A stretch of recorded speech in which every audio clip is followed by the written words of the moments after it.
अशी शपथ घेतो की की आम्ही या क्रीडा महोत्सवात सचोटीने भाग घेऊन या क्रीडा महोत्सवात होणाऱ्या क्रीडा प्रकारात आम्ही उत्साहाने सहभागी होऊन उत्तम खेळाचे प्रदर्शन करू।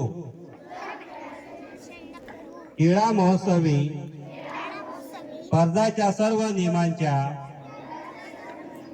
आम्ही एकनिष्ठेने पालन करू व खऱ्या खेळाडू वृत्तीने वागून पंचांनी दिलेला निर्णय अंतिम मानून स्पर्धा निकोप वातावरणात पार पाडू।